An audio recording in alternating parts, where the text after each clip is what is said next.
Hey everybody, thanks again for tuning into Everyday Intuition. Now, if you've gotten the hang of it about what it is that I do in these podcasts, you recognize that I bring people in that talk a little bit about their path.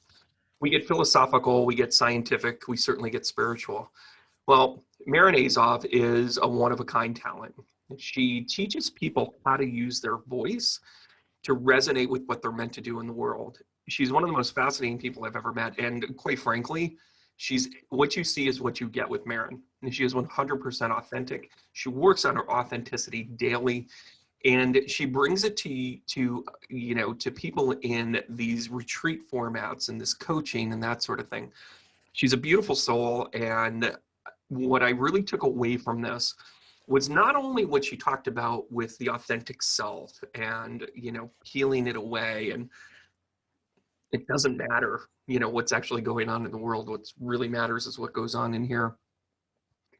But the authenticity that she has and what she has built for herself is this beautiful life that I think we all strive for. And I was really inspired even just talking to her.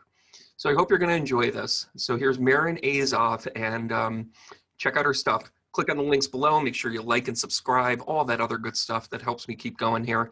And I appreciate all of you. I'll see you guys soon. Enjoy this one.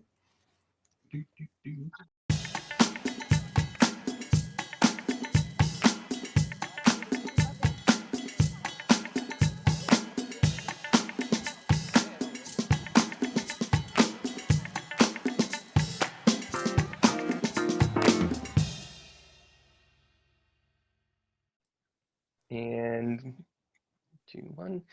Hey everybody, it's Brandon Russ again with Everyday Intuition Podcast, and I'm really excited about this one because it's not very often that you get to speak to somebody that has such a vast array of tools in her toolkit than Maryn Azoff. She's a vocal coach, she's a transformational coach, she has a tremendous amount of tools to teach and a tremendous amount of things to help you through whatever it is that you've got going on in your life, no matter where you are, whether you feel stuck or whether you want to really kind of fine tune your progress. She's the perfect person in teaching you how your voice resonates with the world around us. Maryn, how are you? I'm great. Very happy to be here. Honored that you've asked me to join you today.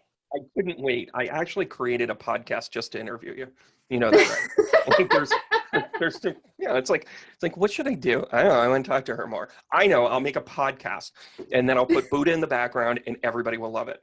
So put Buddha in the background and Maryn will come. Yes. Actually, it's Jesus in a Buddha lotus position, and it's funny. I know, right? I saw that. I was at a house clearing, and with one of my teachers, and she's got Jesus in the lotus position. I'm like, I go, where? I'm like, I'm going to seal this on you, Jamie. Like, I'm gonna this. And she starts laughing. I go, where did you find this? And she's like, Amazon, $42.95. By the way, I actually put that link down below in the on the YouTube channel so you can get it. True story. I mean, look at this. Look at this, Maryn. We're like, yeah, we're not really about like pitching the world. We're all about like healing the world. But here we are for about $42. You can get the Lotus Jesus.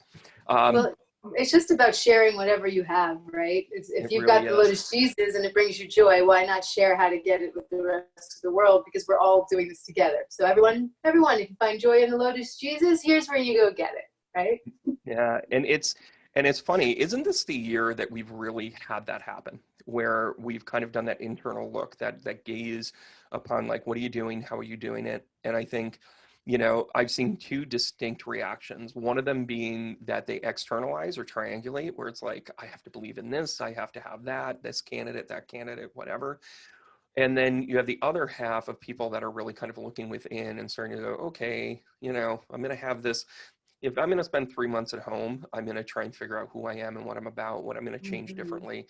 A lot of time for reflection. How do you think that, why do you think this is such an important time for your voice and whatever the voice is to really begin to resonate, here in the world? What do you think?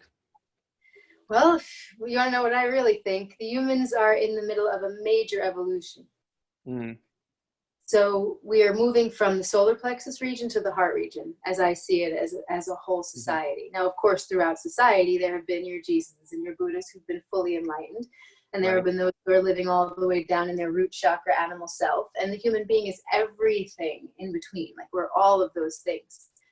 And as a society, we've been moving up generationally through different eras of our evolution through the chakra system. This is my teachings. This is how I see it.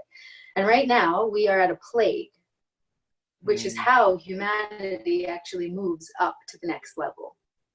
We learn from the wake-up call that hits the root chakra, right? So when something is about our survival as a species, and even if COVID wasn't going to knock us out as a species, our safety, right? Just what it means to, like, we have to separate, come together. What do we do? Like, our safety in our bodies and in our health. Yeah. Whenever anything comes to hit that, we have to do the deep work to now move into the next level. And this has happened throughout history. You could see it throughout history. The plague moved us from second chakra to third chakra. We moved from Neanderthal up it was a natural disaster that moved us from Neanderthal up until second chakra, from root to 2. And you can go through and see how we've been moving. It's actually quite an obvious psychological development, right? But right now we're moving from solar plexus, which is your center of personal power, confidence, but also your area of insecurity, right? All of it sits right there. And where your ego gets developed in your developmental age. It's around the age of 5 years old when you first leave the house to go to school, and your sense of self gets developed. So it's when your ego power is getting developed.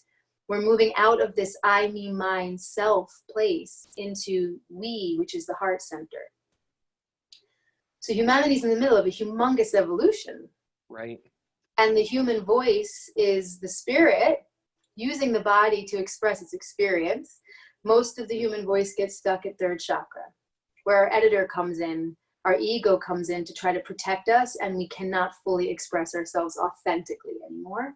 And that is the major blockage to get us into heart center. So I think the voice is the most important tool of this time, not just because I teach it, just as I live it and experience it.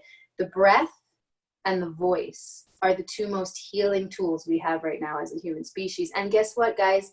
It's in us. We don't need someone out there to tell us anything. It's all in us and our own. I love the name of this podcast because it's our intuition that gets us there.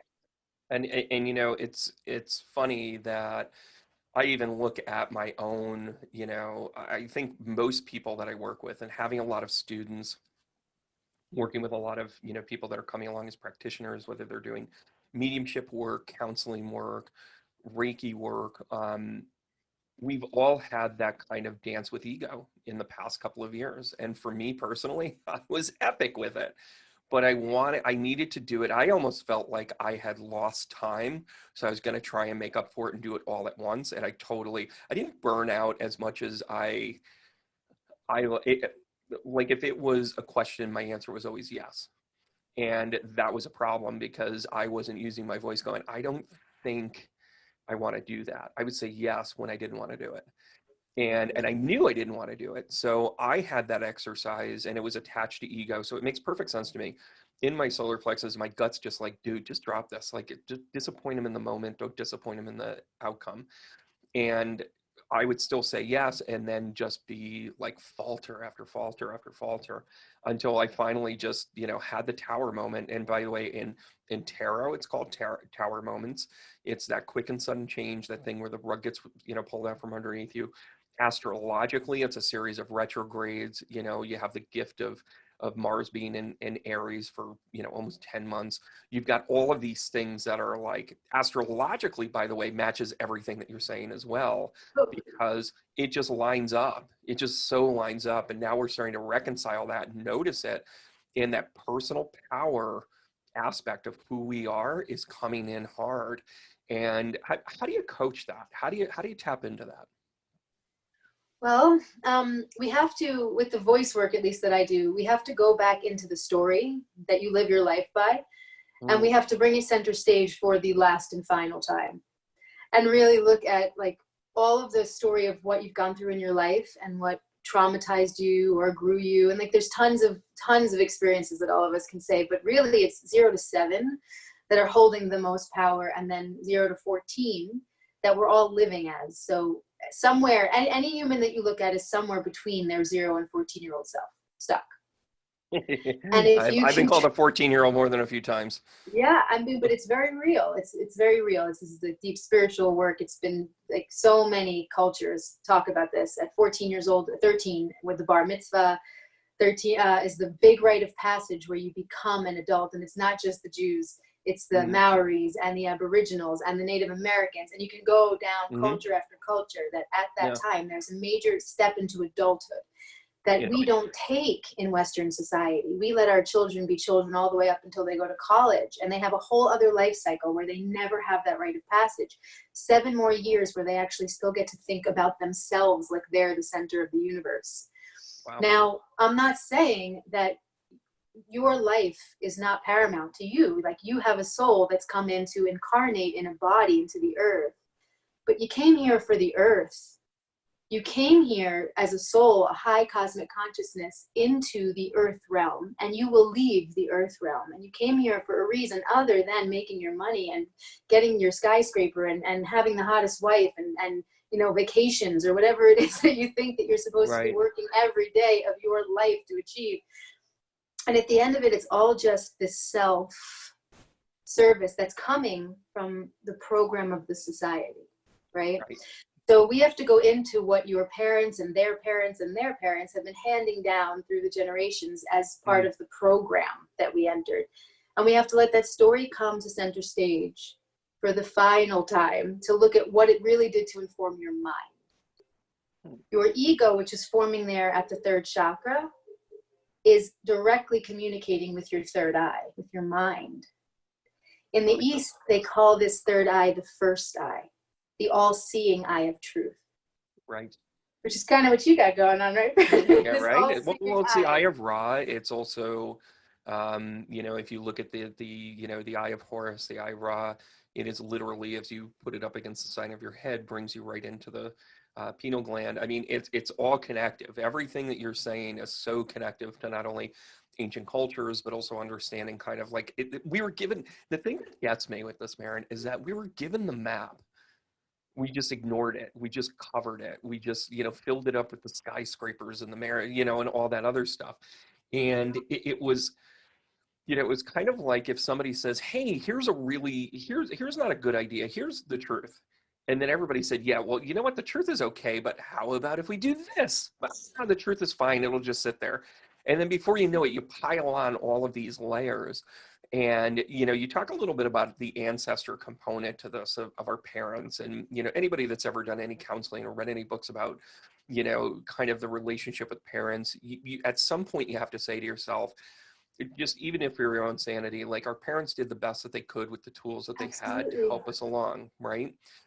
How far back, and I get this question often, and I think you're the perfect person to pass this along because I haven't been able to answer it properly, is how far back do you need to go? How much of this is our responsibility to our ancestors? Is it simply stopping the cycle actually pushes the healing backwards? Or is it, you know, or is it something where you really have to go into that? Are you going into it for understanding or healing, I guess? Healing. If you ask me, it is evolution. You have one job here. Your job is not to be the prettiest person in the world, the smartest person in the world, the most successful person, to have all the money in the world. That's not your job. Your job is to evolve the species. Your job is to raise the vibrational frequency. Humanity is capable of power beyond power beyond power if we actually would awaken the technology of spirit and body combining as one. We're very stuck in the headspace right now. So we are here to evolve. Now, do you evolve for your ancestry? Yes, on the contractual level of why you chose your genetic code, yes. But don't even think about them. Evolve for you. Those things that stop you, okay, I'm an alcoholic in this lifetime. So was my father and his father and his father and his father, right? Say that's the story. Not mine, but it's a story, right? Okay. Stop drinking because it's stopping you from living your fullest. And stop holding them as a crutch as, oh, it's just my lineage. Yeah. The moment you do this, and I have seen this in reality with many of my students and partners, when you actually heal that, they do too. Yeah. Healing is non-linear. And it is non-time, because your genetics are alive all at the same time. This is happening all at the same time. We come in and enter at a certain stream where we see time as we see it. But your healing moves in every direction, all of the directions. I want to say 360 degrees, but I believe there's even more than that. Like it's completely moves. And once it heals inside of you, it heals in all of it. Yeah. And that's your job. Every one of our jobs. If you don't do it, your progeny is going to do it. Someone at some point in our genetics is going to wake up and say, enough of this. This is low frequency. We're way beyond this. Like we're in 2020 right now. Like, we're way beyond this stuff, right? So it's up to each of us to decide what we're here to do. What our mind has done in our ego, right? So you said something just before that really struck me. The idea that humans have that, like, we're this, I'd rather do this, let's do this, let's change this. I have never met a more arrogant race. Aren't we good? And listen, at one time I was an excellent representative of that arrogant race. Oh my God, totally. But it's one of those things where it's like you really truly have, you know, and this is where I'm taking this from too, is, you know, when you look at the lineage and you look at, you know, all of that stuff, the one thing that really upsets me, and I think, you know, and again, this is where ego comes in, but it would upset me when I would say to someone, listen, this is your grandfather coming through in a reading that's basically saying, listen, we gave you that gene. You drink because of this. You got to do the best you can to kind of stop this. I don't want this for you. It's time to really kind of look in the mirror and say, okay, here you go. And then they say, so my grandfather should know, you know, why I'm a drunk. You know, it's my genes. It's, you know, it's our genetics. It's how I'm built. And then they accept it in that moment. And that's when I always point out that the spiritual self and the physical self really are two different things. And I think sometimes they're one and the same in the moment, but when you start to kind of peel this back, you have to tap into the spiritual aspect, the intuitive, honest to goodness. You're here on this earth to start the healing process for yourself, for the humanity, for everything else. That is the mission. You were put in a body that had these challenges. Don't you think that that's what they're trying to heal? And half of the people get it. Half of the people sit there and go, that's ridiculous. I don't get any of that. I'm really happy drinking too much on a, you know, Thursday through Sunday. Like that's their crux of that. But what happens when somebody truly wants to tackle it? When they say, that's it, I want to go. What's some of the process that you give them to help them along? And again, they have to do it. They, you know, I every single time I've ever worked with someone, I always say, I can't want this more than you do. So what are some of the tools that you start to help them unlock, you know, that sort of healing? So first, I just want to say to what you just said, you think they're over there saying, you're just like us, just live with it. But they're over there with all the power they have in the cosmic realm at your back, vying for you to do the healing. So you can actually access all the power of the great beyond in the cosmic to get you to heal. Because if you heal them. And you don't do it for them, but you do. Because you came through the genetic, your tribe matters. Each tribe matters. And it all dates all the way back to the very first tribe on Pangea, when there were no differences in genetics. There was just one small grouping of humans that came up and were like, ah. And then it all started to splinter off to what this incredible mission and opportunity that we have. Like this opportunity, all I can say to the world is do not squander it. It is such an incredible alchemical process to be a human being. So your soul, you said before, your body and your spirit are separate. Yes, but when they're here, they're actually one. Hopefully, you don't keep the separation, because this is the problems we see with Earth right now. Our separation from Earth is why we're destroying her and our own bodies. It's all the same. Our body is the Earth ship. The reason why we need the body to show us psoriasis of the liver when we drink too much, or diabetes when we go sugar crazy, or whatever it might be, is because we need to feel the physical result of the action of the essence of the spirit, right? The body is showing us our weaknesses, our areas that we need to grow and strengthen and heal. So these illnesses actually show up, they matter, because we can heal them with our cosmic self. When we get sick, it's just to prove that we can heal it. Or you just go, oh, my body's sick and I'm dying, and you just like fall victim to that. But your cosmic is so powerful, we can heal ourselves.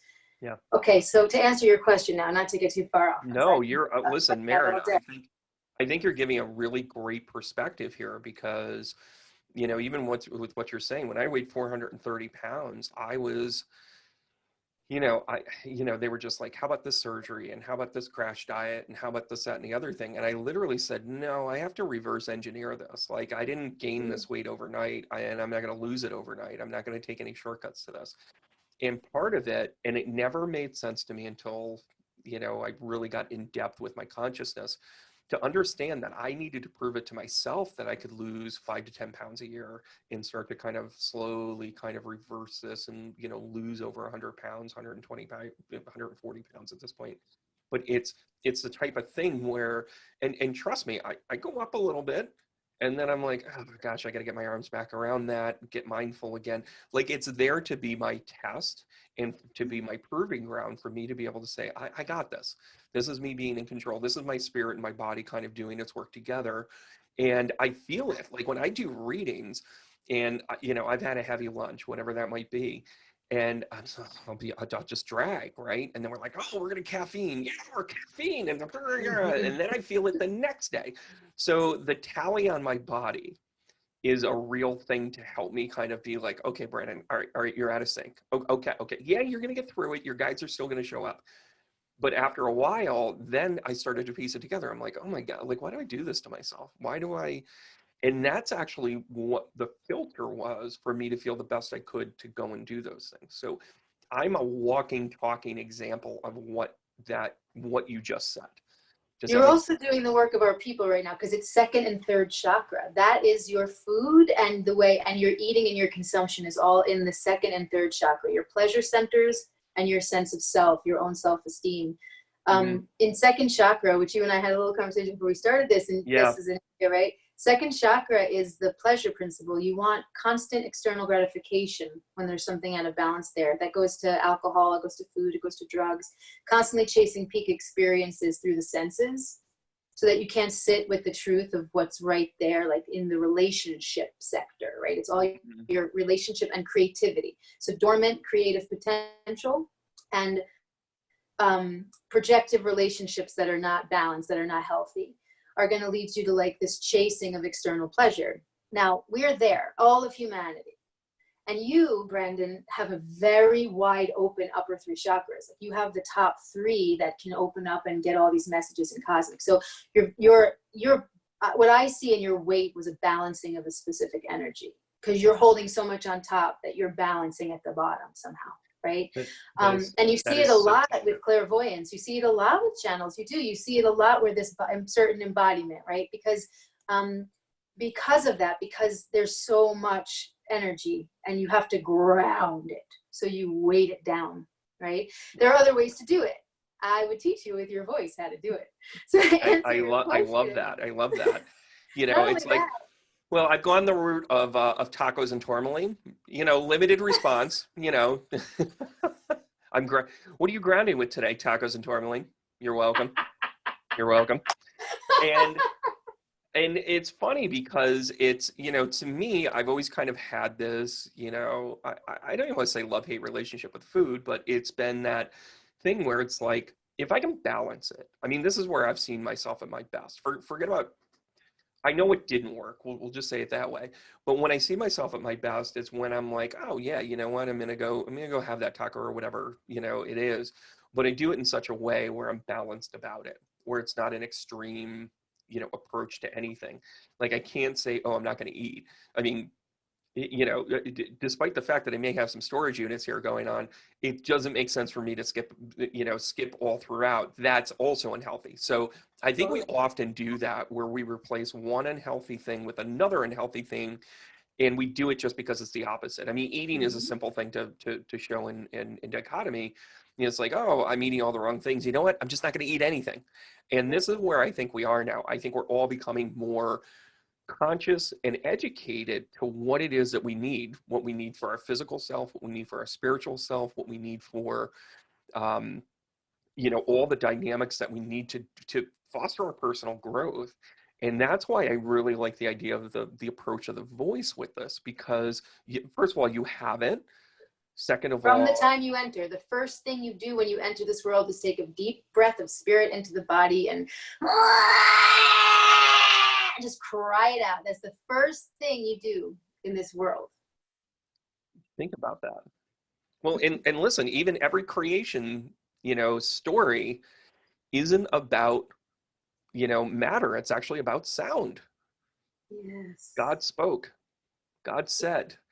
Like it is, the vibration that we are. And we talk about going back to who we are and our resonance of how we came to be. It is with sound. I mean, that's, I got a whole museum full of instruments. You've got one at your place. I mean, it's of course we're going to resonate with the sound of it. And that's why I love the voice. The voice is our natural music. It's our natural vibration. And we resonate, we can see auras, we can get vibrations off of people, but when we speak, that's our intentional sound. That's our intentional music. So yeah, this is beyond that. So every single thing in this world is vibration. Keep going. Every single thing you see, look around, everything you're seeing is a frequency. It's a vibration. Yeah. So whatever is solidly seeming in front of you is just a dense grouping of a certain vibration that is showing up as solid form. Yep. The human voice is the unmanifest form. Our voice, when you say, and God said, we are that God that is being called in to the earth. Those words, our more than word, but word matters so much. Because word is where vibration meets mind, right? But even just sound, intentional sound that has no word, heart language, I like to call it, right? Has the power of manifestation within it. So you look at the world outside of yourself and you want to point a finger at who's doing something wrong that's creating a certain thing for your life. But I am here to tell you today, you've created it. Your words, your thoughts becoming frequency. You have created it. Every relationship you're in, everything you have or don't have, all of it has been of your creation. The human population doesn't want to accept that level of personal responsibility. And yes, we're a collective group that have to come together to fully create the thing that we all would want. But what we all want is so all over the place right now. How can we do it? So we find those who are like us who want it, and we express that and begin to create that amongst ourselves, right? You see, every time you say a harsh word, it comes back. When you say something mean to someone, they're going to fight you back. Or they're going to cower and you're going to feel badly because you made them cower, right? If you say something kind, you're going to be responded to in kindness. That's the simplest version of how we create our reality. Yeah. It gets so much more complex and real as far as physical manifestation when you learn how to use the voice properly. So when you asked me before, how would I get people started? My course that I teach and how I work with my students is actually through the Sanskrit language. Sanskrit is the oldest recorded language on our planet. It's recorded about 5,000 years ago. It was probably used for thousands of years before it was recorded. But 5,000 years ago, somebody decided, we're going to write this on leaves and we're going to get this to the people. Here's some papyrus, get going. Exactly. It came through meditators, a no mind state. It is a channeled language. Om, which is the word that everybody uses in yoga, right? Everyone's oming, oming, is the oldest first word in our recorded history that the humans know. Om. They call it the primordial sound because it unifies the field of consciousness. Om connects you to all that is. What they mean by that, because that is the seed sound of the first eye. I call it the first all the time because that's the eye that sees the truth. And the third eye is the eye that sees the mind, the me, right? But this consciousness that opened up, they were in a state of no mind and they felt the frequency. A group of meditators decided, we're going to chant this. We're going to use the voice, right? Wow. And when they matched it, they felt the electromagnetic field open. From there, they opened the place for other sounds to enter. And so the Sanskrit language is built off of a full channeling of seed sounds. That's how they discovered the chakra system. Wow. By voicing the sound. Yeah. So just a quick question on this. So with the origins of Sanskrit and chakras, I was always under the impression that chakras were Hindu by nature. It came through India. Sanskrit came through India. Okay. But Sanskrit is not Hindu. I was just going to say, so this is where I'm reconciling, knowing my, and in my background with ancient cultures and understanding that aspect of it, Sanskrit was more of a Middle Eastern, language that was passed down, correct? What's that? It was Sanskrit. I'm sorry, I got a little thing. I don't know if you heard that. Sanskrit predates all of those religions. I love it. Keep going. Now we're getting somewhere. Those religions were formed off of the language because the language is the power of God within man. What they found out through this channeling was that with your voice, you could then open up certain electromagnetic fields of the body. If you look at the physiology of the body, the spinal column, at all of the chakra points, there are a grouping of nerve ganglions sitting right there around the spine, nerve endings, just sitting there hanging out. Right. When you get your voice there, you stimulate the nerve endings and you open up the magnetic field. All of the electricity, the electromagnetic plane begins to open. Okay, so with your voice, you can literally massage your stress, your tensions, your old traumas, the memory that your cells are holding. You can literally get it out of the field. When you open up these chakras, you join the field. We are in a morphic field. Each of us is a conduit and a receptor. That's all that we are. We are a human consciousness in a morphic field with all of these abilities, incredible electromagnetic abilities, right? Our bodies have. So the Sanskrit came in and they were like, oh, I can feel the root, and they could feel the second, and they started to work with it. And we're not talking about like, you chanted 5 times a day. We're talking about these people got this information and just started chanting. They had nothing else to do. This is what they did. They didn't have to go work their 9 to 5 jobs somewhere. They were just chanting. They just opened it up. And so I'm going to ask the third rail question. Where is the source? Where is this information coming down from? How are we getting connected? And I'll go there with this. I will. How are we connected? Where is our consciousness coming from? My personal belief is that, you talk about Sanskrit being the original language, it's been transposed into literally 400, 500, 800 different languages that have also turned into 200 and 300 different, religions, of which probably a dozen of them have actually made progress enough to, make it more than 5 generations. But you're talking about the genesis. Now I want to know the genesis of the genesis. What's your belief in terms of like how that came to be and how that channeled language came to humans? So I'm going to state for the record that I cannot claim to know any of this, and none of us can. And I think it's important that we acknowledge that. Maryn, that we can have what we believe and what we know, but none of us can say absolutely true that we're right. But I'll tell you from my plant medicine work and from my own deep meditative work, my Buddhist path, like I'll tell you what I feel it to be. So something that happens in these podcasts at some point or another, I want to shout out, you're my spirit animal, because and it's like an award. Like I think it's the, you're my spirit animal award. And I've done a few where haven't quite gotten to that level, but for you, as you say, nobody knows is the exact answer that we have to quit. That's our ego. Our ego thinks we have to know. Our ego. But I will tell you that what you believe and what you feel is real to you. It's real. And so your connection to it is all that really matters. Your connection to it is all that really matters.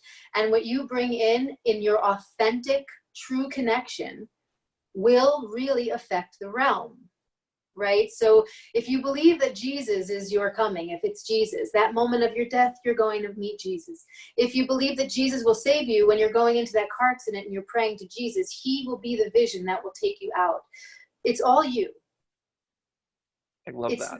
It's what you put to it, right? You are the creator. Yes. When you are I not the, oh, go ahead. No, go ahead. You're not the only creator. You are one piece. There are 8 billion human creators. There are countless numbers of animal creators. And there's a whole lot of earth realm creators of like plants and all that. Like we're all co-creating this incredible thing on earth while we're here. But the human comes from the cosmic realm. This is you asked me that question. Yeah. The overseers of this realm are part of the intergalactic conversation. Now we're getting somewhere. And I say this all the time. You breached on 2 things that are super important, even to my own side of this. And I don't want you to feel that we could never disagree or anything else like this, or that I'm just seeking validation for my own points of view. Although it does feel that way today, doesn't it, kids? You know, when I say this all the time, when somebody's in bereavement and they're like, listen, I'm looking for a sign from my loved ones. I want them to visit me in my dreams. I want to feel their presence. I want to whatever. When a cardinal lands on your back porch, when you believe that that is your past loved one, that is your validation. What you just said mirrors it almost exactly, where you created this reality. You created this. Did you summon this cardinal to sit there? The belief system is that it's spirit and you working together to make this happen. That is actual consciousness. That is why, you know, and I say this all the time, I'm going to be perfectly okay if I'm out of work as a medium, because enough people understand how to harness this energy enough to be able to do their own connection. They don't need to hear my verbiage with it. And you start banging those drums and playing those guitars, and you just give us all the music that we need. Listen, I got something to fall back on. I got a couple of djembes. And music, by the way, I just read an article yesterday. The 3 parts of the brain when you really feel music that light up. Yeah. Release so much serotonin and dopamine, more so than any of these blue screens that they're trying to feed us could ever give us. And that it dates back scientifically that it's actually in our being for survival, not for enjoyment. The aspects of the brain and what chemicals it excretes dates back to why like indigenous cultures have song lines and have like all of the heritage passed down through song and music, rhythm, different instruments, you know, was because in a time when physically it was so hard to live on this planet, the music actually was part of their key to survival, right? And so to me, this is very important to know. Oh, I like to sing songs. No.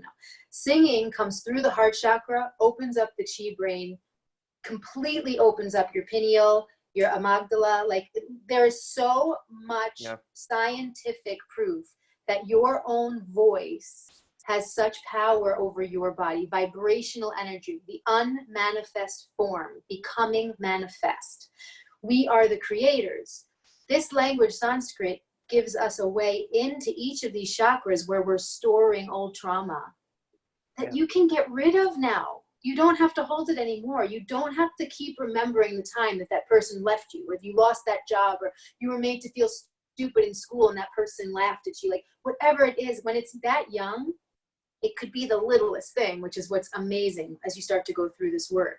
It could have been the littlest thing, but it was your first time experiencing it, and the innocence and purity of your being, which is what you are, just got hurt, and now ego wants to protect it, and now you have a whole personality of limitation based around something you're trying to protect that never meant anything to begin with, because it was never personal, because every single person is just projecting their own shit onto everybody.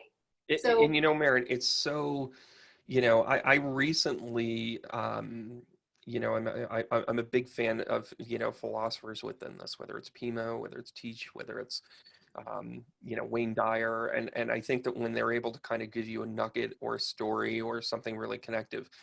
And I was just reminded of the story of, you know, this Buddhist monk goes out into his boat and is meditating in the middle of the lake, and he's, you know, right, and he's quiet and he's there, and then, you know, this boat runs into him and he immediately gets angry. And then he opens up his eyes and realizes the boat is empty, and realizes that the anger was within him that he needed to do a better job in releasing the anger, so it didn't, it was a mirror moment. It was an aha moment for that Buddhist monk to realize, like, nobody did anything to me, but their gut reaction was, who did this to me? And I think when you look at like our society today, and I'll go here with this, with political stuff. 25 years ago, I knew every hot topic, every debate. I could win every argument. I could blah, blah, blah, get positioned for it and be I just trapped you into thinking that you can't have both at the same time. I won that argument. I also weighed 430 pounds, so it was like, yeah, I might have won the war, but I'm losing the battle. Or I might have won the battle, but I'm losing the war. So, I realized like how unhappy that made me, but in that short serotonin moment of like, I won that argument, like it was done. It was a fleeting thought. On the flip side of this, what I've really realized is now I observe, I said this about the most recent election. I said, I don't personally, the politics of it, what you get on both sides. I don't even personally don't care who wins, who won, whatever. Doesn't make much of a difference, to be honest. What's that? It doesn't make much of a difference. No, it really doesn't. The system What is I the system. watched, what I'm watching and continue to watch is the humans react, is the human conditioning that goes on. It's a barometer for the spiritual and the conscious to go, oh, that's where we are? Okay, all right, a little more work. And I think it was a compliment, and I don't care if I get flack for this. I was called very un-American. I was called un-American. You're not really a good American. And I said, I didn't define myself by that to begin with. So, okay. And it's not that I don't have some level of patriotism or honor veterans or that sort of thing. That's actually a different topic when you muddy the waters. Yeah. To me, I don't have that thing. I just happened to grow up here. I just happened to be born here. And that goes back totally to the root. When you happen to be put into the body that has the genetics of an alcoholic family, a Catholic family, white middle class, blah, blah, blah, all of the things that, half of all the things that divide us, 3/4 of what divides us is on a census form. When you start to really begin to open up, you don't care. Like, you don't discuss racism because it's not, I don't really care what your packaging is. It's not real. Race isn't even real. So how can we keep discussing it? And this is the issue. We're caught in the illusory self. So we're going to keep trying to defend the illusory self. But when you say someone to call you un-American, great. It's a globe. It's an earth. And it's an earth that's part of a much larger intergalactic conversation. So when I talk to those people, they can stay wherever they want to stay. But my work with the voice, I am asking all humans who are ready to actually know who they are and what they're capable of to step forward, who are actually ready to put down the old human story that we tell ourselves now that's all psychological and emotional and trauma and drama. Put it down and get to know who you really are. I always talk about Paramahansa Yogananda. I love that story of the boat because it's true that anger lives inside of you. You're the angry one. That boat hitting you cannot make you angry. You make you angry, right? Yeah. So he says very clearly in Autobiography of a Yogi, I read this years and years ago, and I think that might have been the moment of like, I want to know that instead, right? He says very clearly, on this earth, you can attain with the ego mind a lot of success. You can run all the armies, you can have the castle on the hill, you can have the best of everything, the money that money could buy you. You could run the nations. You could have the power, as we would see it. But the true power that lives within a human being is so far beyond anything you can achieve in that kind of material ego sense, that even those who get all the way to the end, you look at your Bill Gateses, you look at all the most powerful people, it's still never enough. Because they know when they get there, I might have everything, but it's not enough power. I need more power. And the reason why is because they know they're just scratching the surface to what they're capable of. But guess what? The ego can't get you to these places we're talking about. Paramahansa Yogananda says very clearly, the power of humanity is the elemental world, humans. You can control the weather. You can control time. You can control health. All of it. You have power over the whole earth. It's all perception. I mean, it's perception and it's also mindset. I mean, one of the things when I talk about conscious living, and the conscious living is kind of that step after you really start to develop your intuition, very similar to what you're saying when you begin to, I want the people to come forward that are ready to own their energy, that are ready to, make a difference for themselves and own their own power. Live the life of your dreams. You got it. It's you. Yeah, exactly. And the first thing is, the conditioning that you have to overcome. And one of the things is self-speak, how we talk to ourselves, why we say the things that we say. Why do we think the way that we're thinking? And I say this all the time. Oh, I can't do that. Who told you that? Oh, I would never be able to. Oh, okay. I think it's funny in a weird sort of way. One of the barometers for me of how we've really progressed over the last 10 years or whatever the case may be, are literally paint and sips. Because here is a whole industry of people that come in and you're like, I can't even draw stick figures. That's usually what I do. You give them a half a glass of bubbly, and then all of a sudden they're just like, oh, it's not a Van Gogh, but I'm halfway there. And they had a great time. And what they did is they released whatever. Let it go. But you pour the alcohol on top of it because we're conditioned to be like, you've got to let down your inhibitions in order to tap into that. Right. People that are conscious go, oh, I have to let my inhibitions go. I'll be right back. 30 seconds of meditation. And you're just like, okay, I'm here. Let's do this. Let's take a deep breath in and let's roll. And I think that's where we're all going. I really do. And I want to bring up your, some of what you do and what you have coming up. You've got a retreat coming up. Yeah, I wanted to say really quickly, I want to finish Paramahansa's thing because I want to say, oh yeah, absolutely. Those powers that you possess, that we all possess, only can ever go to the purest of hearts. Keep going. Because where ego is present, when you touch the kind of power we're talking about, it will at some point pervert it to serve itself, because that's how ego works. So in order to reach these high levels, you have to have pure and unconditional love that's open within you. You must have the purest of hearts.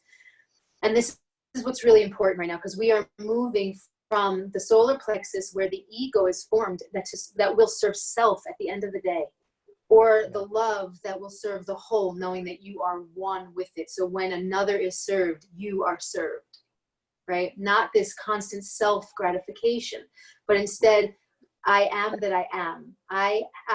Give me the power over the realm, and I will use it well. I will use it rightly. I will help this world. I'll create with it. I will not destroy, right? Because we are the creators.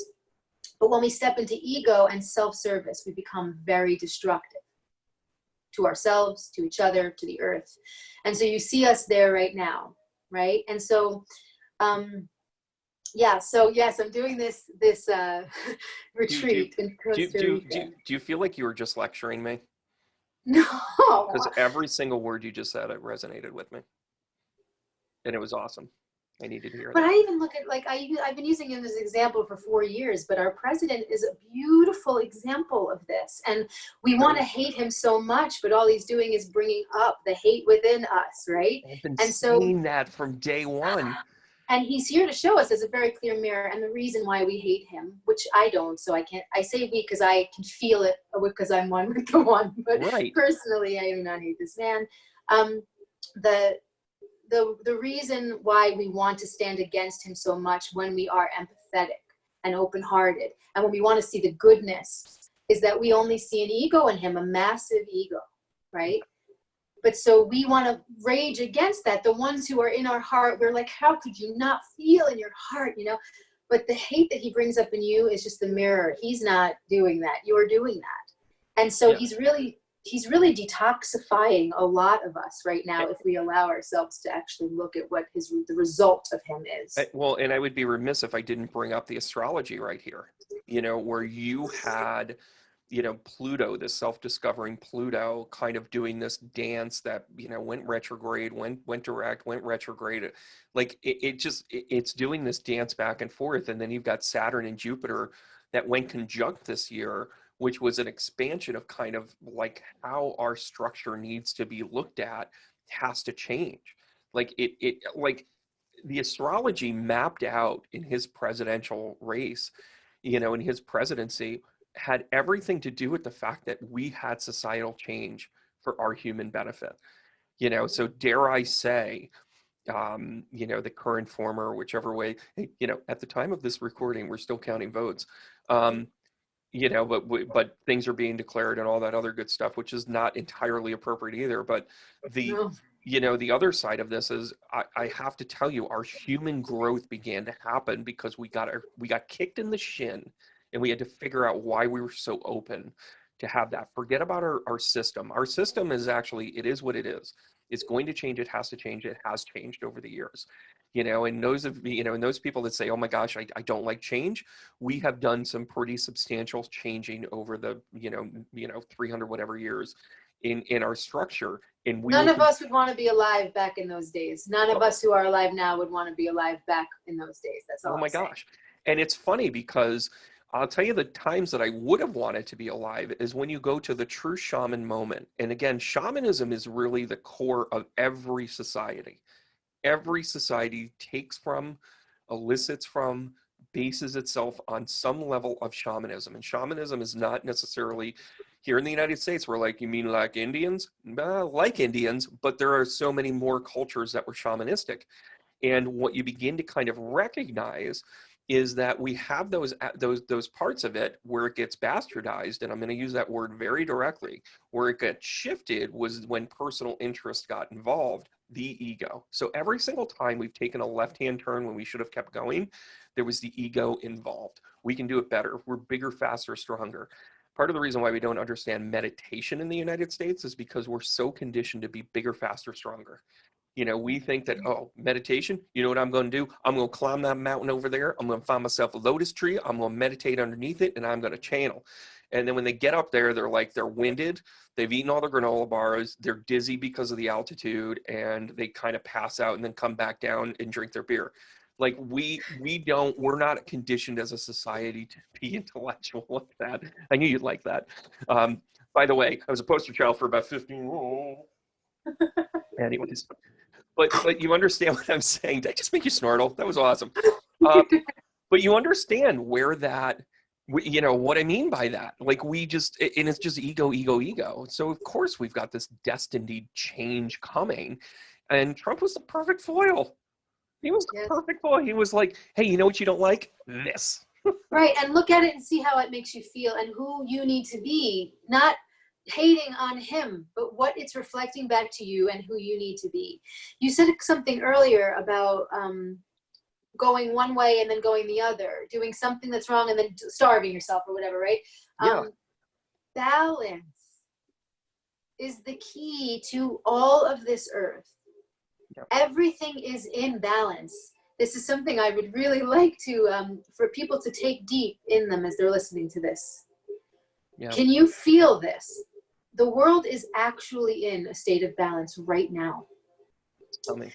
Yeah. Life doesn't exist without balance. The I Ching, all of the teachings of these old, you know, people who were a lot more connected and knew a lot more than we do now. Sure. It's all based on the yin yang, right? It's all based on light and dark and the perfect balance. The 12 hours of daylight, the 12 hours of night. Like everything is just in balance, right? And so we believe or think, because it's not about belief, we think with a mind that is very unbalanced and very programmable to be balanced one way or another, unbalanced or all, whatever it is that we've gotten in there. So if you're leaning dark, the world is out of balance, it's too dark. And if you're leaning light, the world is all light, and not realistically so, because you're not acknowledging the dark. It really is just there in balance. And the only way for life to exist is in that balance. It's existing whether or not you think it is or not. It's in balance. Your inner balance is what you're trying to achieve so that you can align with the truth of life. The real authentic truth is in the balance. Our desire to avoid pain and shadow has gotten us to where we are. We've created a world where it either is consuming us because we have not dealt with it, so now monsters have grown and we're drowning in shadow, or we're avoiding it and we're living in faulty realities where we ignore all the pain of the world. And we're over here somewhere not at all connected to truth, right? The reality of life is that we are balanced, darkness and light in each of us. When like Donald everything Trump about comes this. along and the most righteous people that I know, the most beautiful, heart-centered, loving people I know are wishing the man's death or wanting him out and that's a darkness that lives inside of you. Can you acknowledge it, or are you just going to keep projecting that and think he's the most evil man in the world, right? Yeah. There's an evil in there. It's okay. It's real. It's you. It's all of us. By the way, yeah, and by the way, it's a reflection of who you are. It's a reflection of, it's to further out the yin yang part of this, it's never all light and it's never all dark, because the dot's placed in the opposite. And you have that, you are built that way. And what you're seeing in this, and this is the part where I can see the criticism part of it, is that he is so imbalanced. He only thinks of the word win. He doesn't look at the lessons and loss. And that's what makes him so imbalanced. And by the way, see also his weight. I see that. I laughed. I was like, dude, I can talk to you for 20 minutes and you're going to lose weight the next day by only eating one Big Mac instead of 6. Like, and it's right.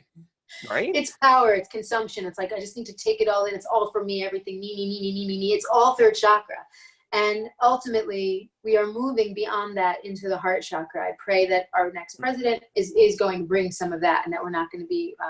I think that this is, well, I think true to form, and this isn't political, but it kind of makes sense when we talk about how in this country we do the instead of eating, I'm going to not eat. I think that we're trying to like not eat now and have this thing where it's all good and it's all whatever, and we'll ignore the dark now. If that's how it's sizing up. And I have to tell you, when I pulled the astrological charts, ironically, the person that's bombastic that you think is all darkness is actually light, because he doesn't hide anything. And the other one is all about deception and hiding things with the perfection of light. It's so polar opposite. To everything the mind thinks. Everything the mind thinks is a mirror image, right? I talk about this a lot. The human being has 3 brains. Oh, talk about this. This is fascinating to me. Yeah, absolutely. I'm glad you're bringing this up. Yeah. We have a cognitive brain up here, a computer brain up in the head. Yep. We have a chi brain, which is our feeling brain, which in Buddhism they would call where your mind actually lives. Yep. Mindfulness is your loving awareness of reality. So the fact that you can say, I am here, I just swallowed, or whatever that is, that's mindfulness, right? So the mind to them is not in the head, which is where we would place it in the West. It's actually in the heart. This chi brain is the culmination of cosmic and earth coming to meet it, like a balanced proportion of these 2 selves. And this is where we feel from. And then the very bottom here around our belly button, 2nd and 3rd chakra, is the umbilical brain, which is the womb brain. That brain goes all the way through the womb memory, all the way back to the beginning, like I talked earlier about Pangea. And it holds within it the memory of our entire evolutionary process up to this point. And if you look at it biologically, physiologically, it's the most complex grouping of neurons in our body.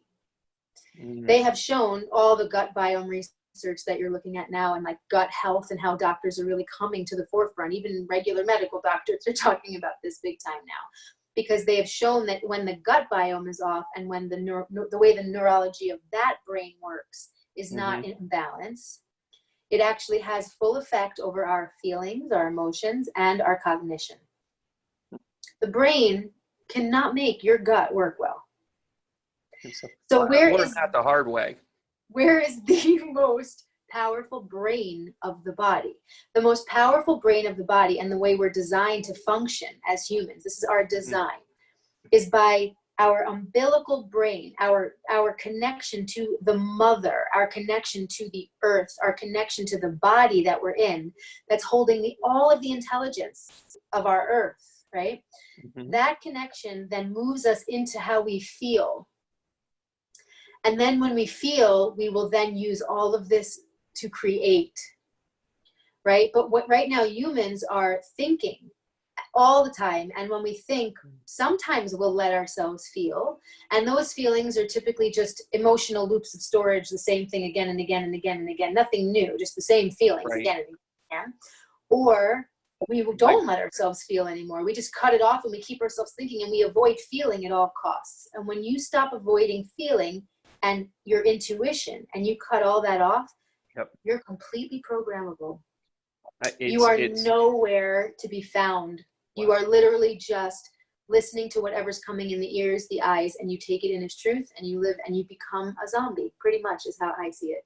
Everyone I ever work with, that comes in to develop their intuition for whatever reason, whether they're coming at it because they think their goals are about their business or taking care of their children or being a better, nurse or counselor or teacher or whatever vibe that they want to have. One of the first things that happens, like when they really get going, and sometimes it happens in the first conversation, sometimes it happens in the 20th conversation, but the first thing that actually moves them, truly moves them, is to recognize how they denied their emotional self in that exact connection that you're talking about, where they're like, oh, I am not treating my body correctly. I am not listening to my heart and my compassion, and I'm not standing in my own truth. I'm not being able to say who I am supposed to be. I'm doing the work that I'm supposed to do. I am all of these things, that would have you. And then you open up here. Then you go there.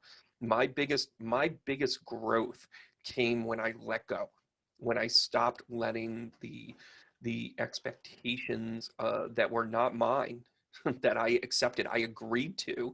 I'm a big fan of the 4 agreements, where I was agreeing to things that were just handed to me, where I'm like, okay, well, I want to be liked, so I'm just going to agree to that. Oh, I got to play the game. Oh, I got to blah, blah, blah. Miserable. Didn't like it, didn't care for it, had to move on. And then you have the dynamic, and I watch people go through this aha moment where they go, oh, there I am. Oh, I pushed that down. They had gift when they were younger and things would come to them, but because they were in the environment that would be like, what do you mean you see somebody? What do you mean you knew they were sick? What do you mean, you knew I was going to say that? There's a freaked out feeling.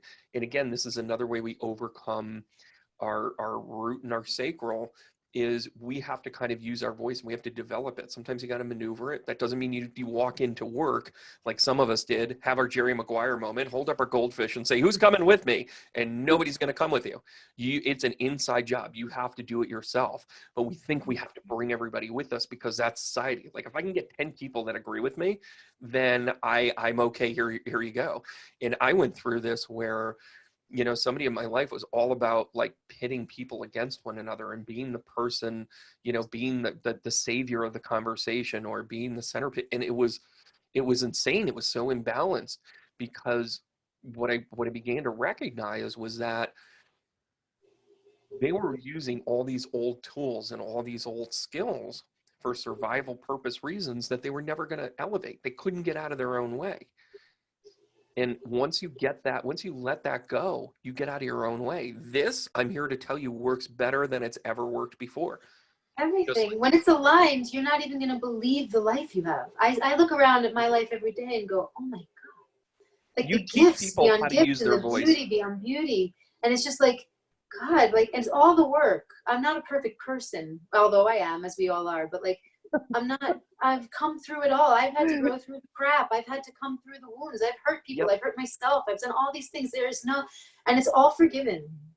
And if anyone out there feels like they cannot be, I would love for you to call me, because it's all forgiven. The moment you show up to your life and you begin to take the step towards your spirit, towards your earth, they have this expression, you take 1 step towards earth, she takes 10 steps back to you. She is desperately awaiting her children to awaken. That's what she brought you here for, and she is hungry for anyone who is ready to take this journey in. And anybody who starts to take this journey in gets such rewards. And it's not just your own rewards for your selfish motivations, it's what your soul actually came here for. And it's how you're here to contribute to the world. So as you start to wake yourself up, your contribution becomes so clear. Your success becomes all successes. Everyone around you starts to glow as well. It's a unified field. You are now connected, body, mind, and spirit. The human voice is designed that way. When the human voice is functioning in its full capacity, body, mind, and spirit are all functioning as one unit together to create this frequency. You are completely aligned with your sources. You become the channel. You become the oracle. You become your authentic self. And I'm not making this out to be bigger than it is. Your authentic self is humongous. It's immeasurable. It's unlimited, right? So all the thought processes that tell you that I'm not enough, I can't get there, oh, but this happened to me, and when we can move all that out of the way, you will surprise yourself. The you that you think you are is going to be like, no way did I just do that. No way is this happening. Yeah. I'm in that kind of every day of my life. Like, Yeah, this is the way life can be.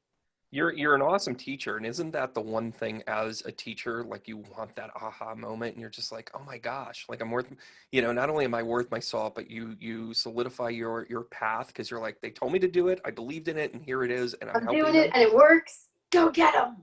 Right. There's nothing for me better than the feeling of like when that gate opens and I see someone come out, like I'm ready to go now, and it's just like, go get them, Tiger. Like get out there and go live your life.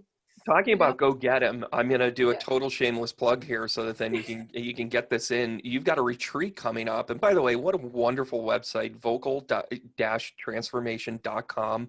This is how to find you on some of these deeper, for people that are really ready to do this work. And I love that you said that, because it's not about getting 1,000 people. It's about getting the right handful of people that are willing to work together, because you create your own little tribe with this, your own community, and you need that, that safety.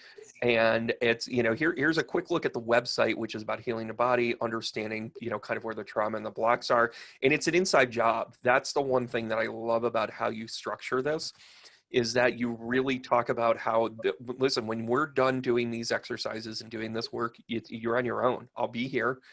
I'll check in with you. I can program some things for you. In other words, not program them, but rather, I've got other things for you to try.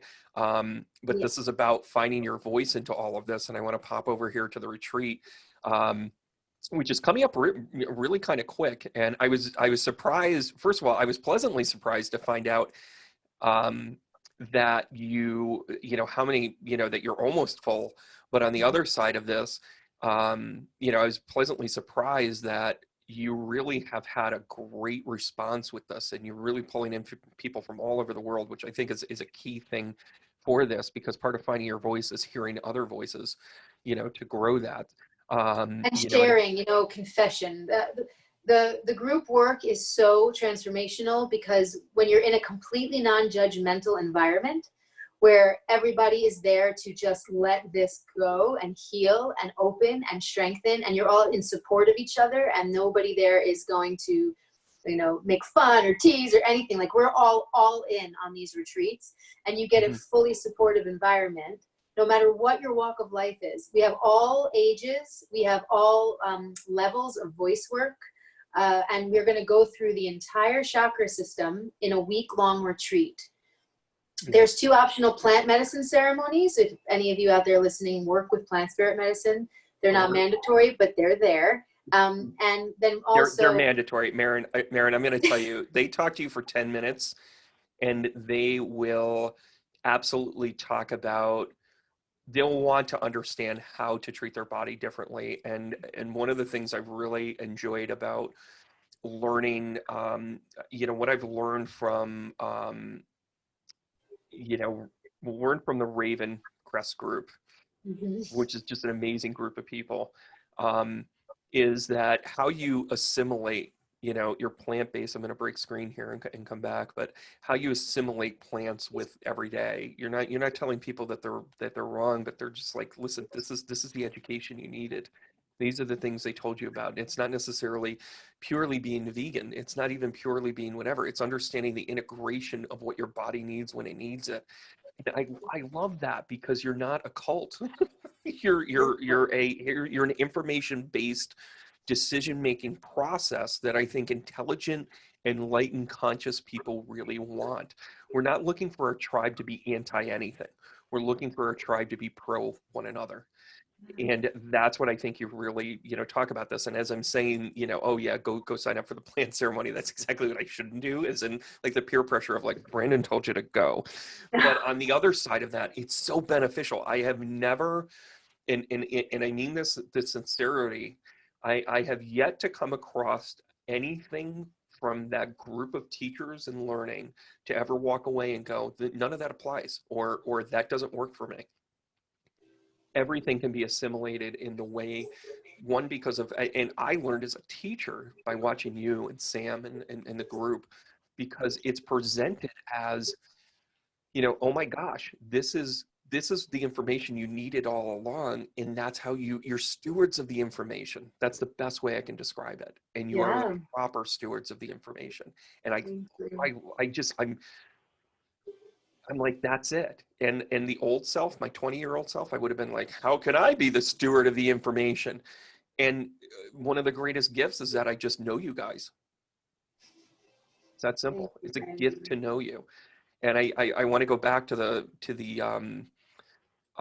some of the things that are incorporated with this. First of all, it is, 7 nights. You're going to have tropical meals, which, you had me at hello. Doing breakthrough sessions, understanding kind of, the music that we talked about so much, and Patrick, which, by the way, I've got to get connected with Patrick at some point, right? Yes, he would love it. A podcast coming soon. He and I are going to music it up.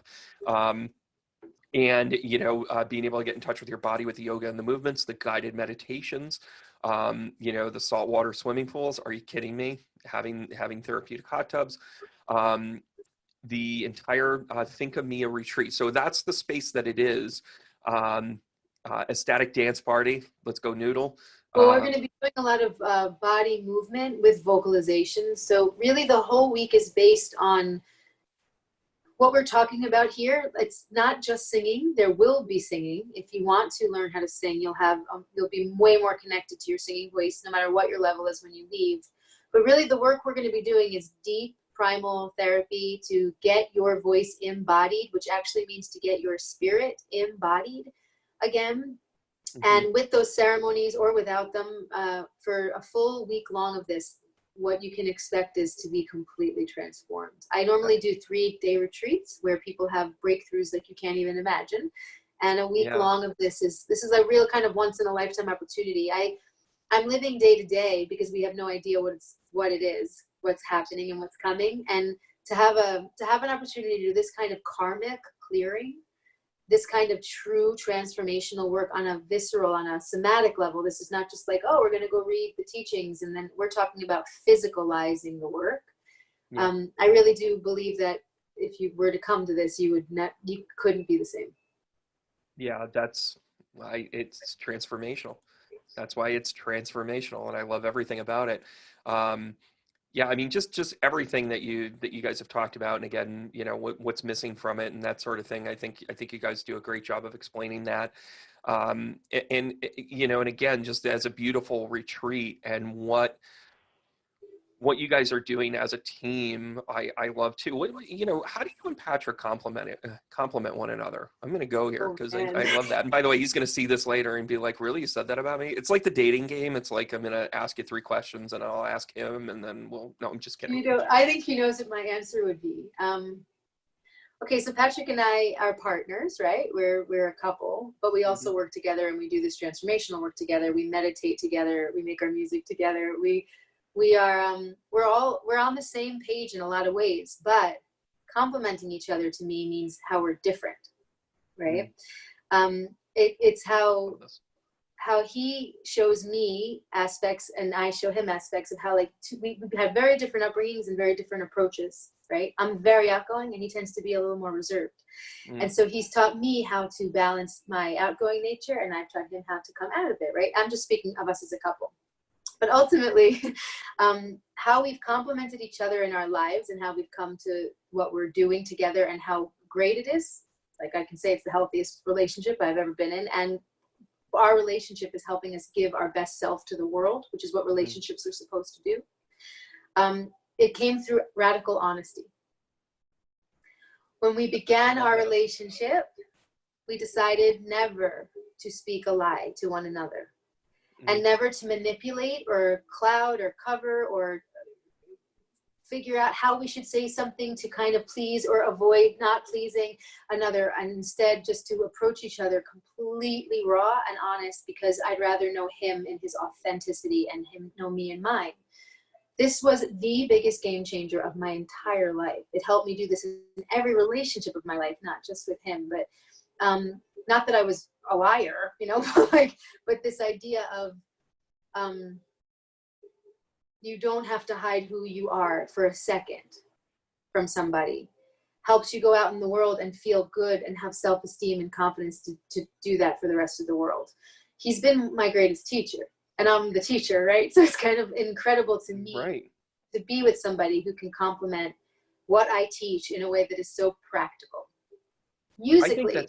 I think that's a really important dynamic for this type of retreat. Oh, right. So he and I will show both the masculine and the feminine and how that can look, right? That kind of open-hearted, non-judgmental, radically honest approach. But as far as the rest of that, what Patrick will be doing, so he's a master musician. He plays charango, which is a Bolivian and Peruvian small 10-string instrument. He plays guitar. He's a songwriter. He's an incredible meditator. He'll be leading meditations and doing different Dharma talks. And he just will be making a lot of music and doing a lot of improvisational work with the people that come together. And yeah, he'll be bringing his musical mastermind along with us. I love everything. I love everything about this. And I have I have always appreciated the masculine and feminine energy, not only for healing, but also for growth. And I think you do need both of those aspects to it, where, you know, you bring the voice, he brings the music, and, you know, and then, you know, and again, on the surface, if that's just how somebody understands it, that's great. And everything that you talked about, whether it be about how you discuss things and where the truths are and where, you know, things are for one another, there's an authenticity in a relationship that people need to see. I mean, thank you for being a beacon for that, because we're reconditioning ourselves, you know, as a society, as a person, and somebody coming to you, chances are one of their proving grounds was a relationship challenge. One of their proving grounds where, you know, they might have passed or failed, whatever it is. They've recognized that the next step in this is how they're going to handle and manage their relationships moving forward. That is probably the most current or consistent theme that I see when somebody wants to develop whatever it is they want to develop, their intuition, their mindfulness, their consciousness, whatever category they're willing to kind of tackle. And it's all connected, by the way. Just to let the audience know, it's still all connected. It's just where you feel you're ready to tackle. But there's a dynamic here that I love that you talk so openly and honestly about. Like, listen, we said early on, this is what's hurt me and this is how I've hurt people. So I'm going to go ahead and say to you, here's my brutal honesty. I also just don't want to be, I want someone to come to me with their truth and not be afraid to hurt me. And I don't want to be afraid to be hurt.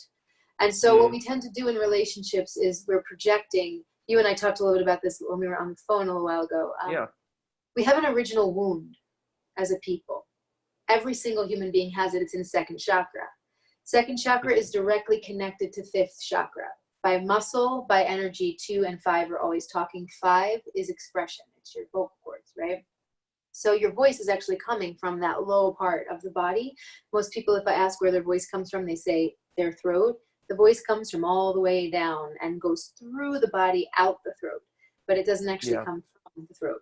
So second chakra, when the mind begins to be developed, we get told at the very beginning of our mind development that if you act this way, you're lovable, and if you act this way, you're not, right?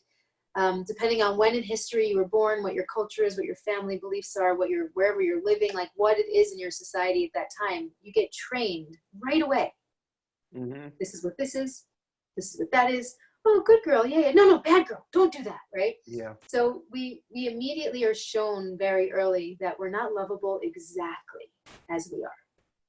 This is every single human being. Right? Yeah. It's the thing. And then you get into the psychology of it. And as a parent, and I run into this all the time with a parent, you know, with the parenting classes, when I'm coaching parents, you know, if they have an indigo child or whatever the case may be, I say this all the time and people just look at me. I'm like, first things first, you got to love your kid where they're at. They're built in a very specific way, and just love them where they're at. And then they read all of these books and all of this, you know, whether you want to go back to Dr. Spock or whether you want to hear, you know, the latest conditioning training from timeouts to whatever. And you talk about encouraging one behavior and, degrading another one. And you're literally, when you try and ignore it and not acknowledge it, you are degrading it. You're not giving it value. And I always kind of express this, that you have to give kind of common value to both. And I'm challenged with this all the time. I have a soon to be 14-year-old that when he was adopted, he came with a whole lot of baggage, and you had to kind of sift through that. Well, he came into knowing me playing a game, and it was the light bulb that went off for me was when I said, I'm going to honor this game. I'm not going to play the game. I'm going to honor the game. And once, and I would be like one step ahead, and I'd be like, haha, I'm a step ahead of you in this game. And he would laugh. He's like, what do you do? You're trying to make me smarter. And I go, yes, I am. But I'm also going to tell you, you can't misbehave, for society, but here you can be a goofball.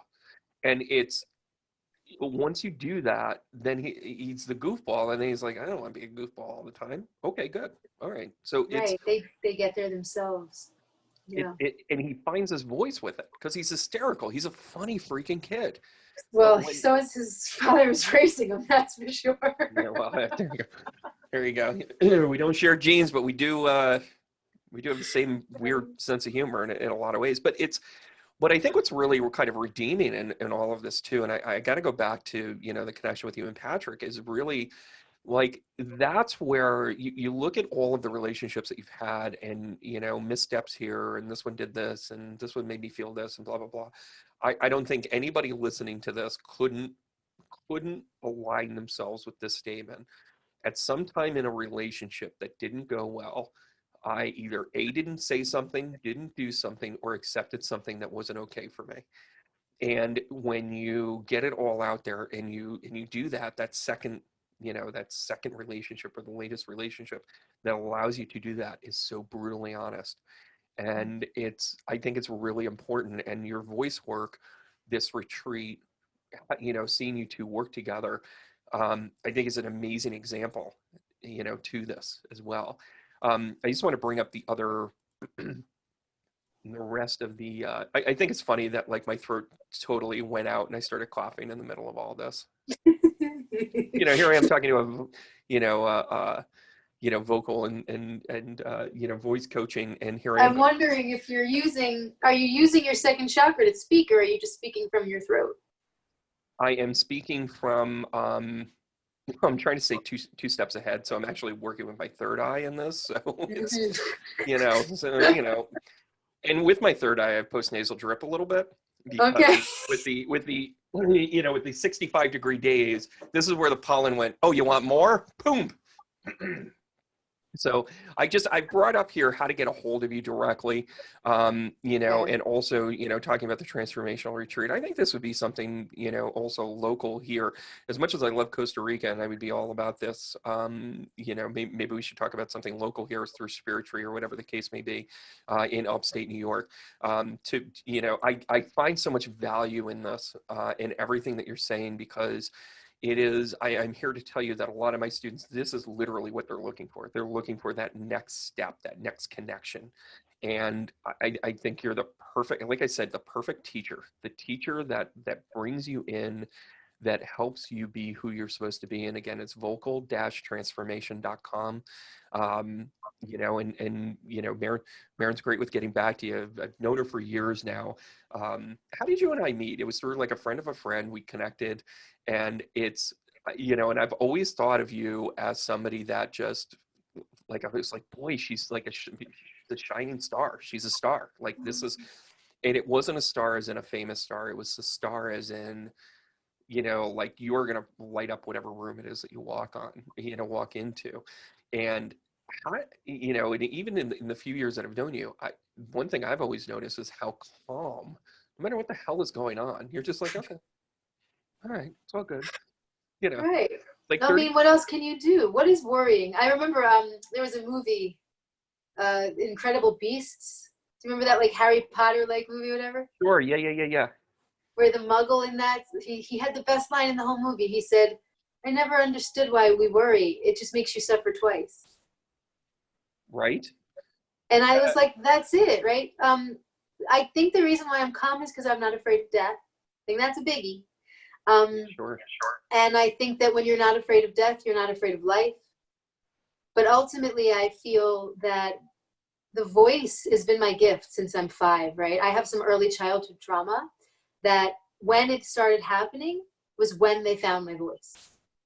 And at a moment where I could have become very quiet and shut off to the world and just taken all of that pain deep, deep, deep in, I actually was taught, no, use your voice. Now, I didn't at that time use my voice to express the trauma, but I did use my voice to still express, right? And so I found music, and I found acting, and I found, just an outgoing personal nature that was allowing me to move energy so that I didn't have to get sucked into the thing, right?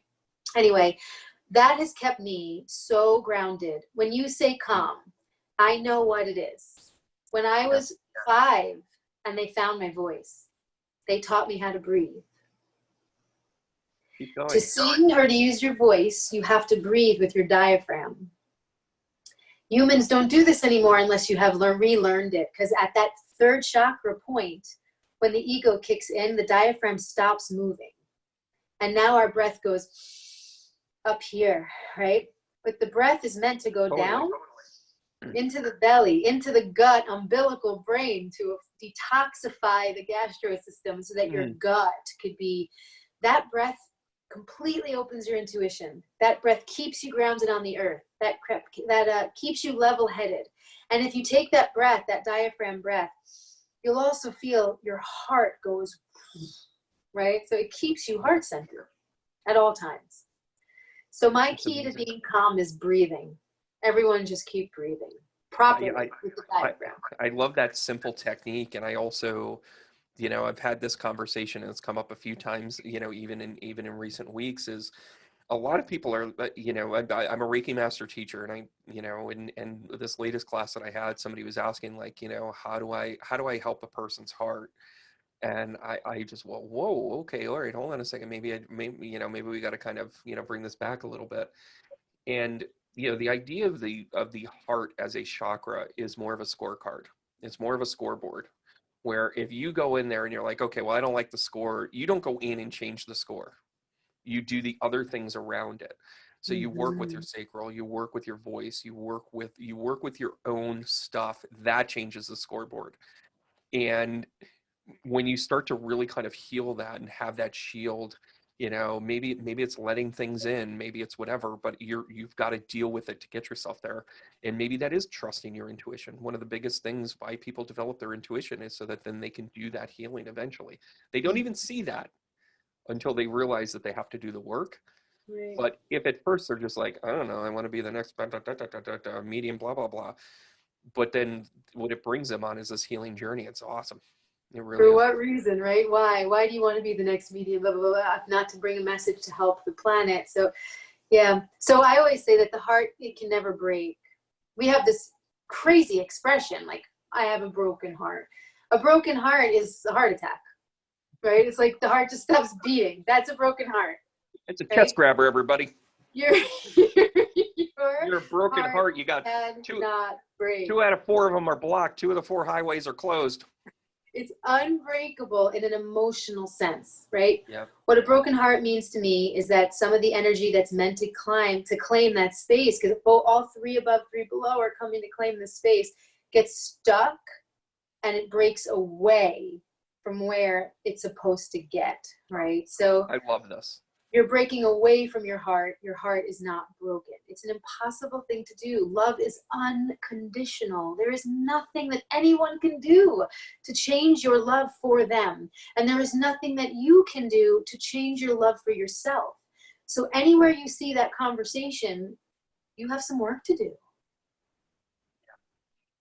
And on that's a perfect way for us to wrap up here today, Maryn. I can't say enough great things about you. I wish you well, not only on the retreat, but also, with the people that you're working with. I really, if I can give you a blessing, it's that you work with and attract the people that you're meant to work with, because you are such joy. And when you work with the people that you're meant to work with, you perpetuate, it gives you validation on your path. It gives you, encouragement. It gives you that fuel that you need to become the best version of yourself. And I have watched you do this, and it's amazing. I genuinely genuinely am in awe with how you're doing this, and I think it's amazing, and I have to tell you to just keep going. I have no other choice, Brandon. I have to keep going. I know. I've been given like a sack of these jewels that are everybody's jewels. They're not my jewels, they're everybody's jewels. But I've been told that I have to share them, and I just have to do that until nobody wants them anymore, and then I'll figure out my next thing. Same as you, right? The medium, when everyone can be a medium and everyone can get these messages for themselves, we'll figure out the next step, right? I'll write that killer album. But right now it's just, I have it, it works. If you want it, come get it. Isn't it awesome that way? Isn't it awesome that way? Well, Maryn, and it's funny, I don't know if you've seen it in, my other videos, but I give everybody the heart tap, to let everybody know that even though we're at social distancing, we still care and love for one another. And I can't help but give you a heart tap and tell Patrick I said hello. I can't wait to connect with him again. And it's an amazing day, and I can't wait to see more of where you're going with everything. Thank you for this beautiful conversation. I love you. Love you too. I will see you soon, Maryn. Thank you so much. Be well, everybody. All right.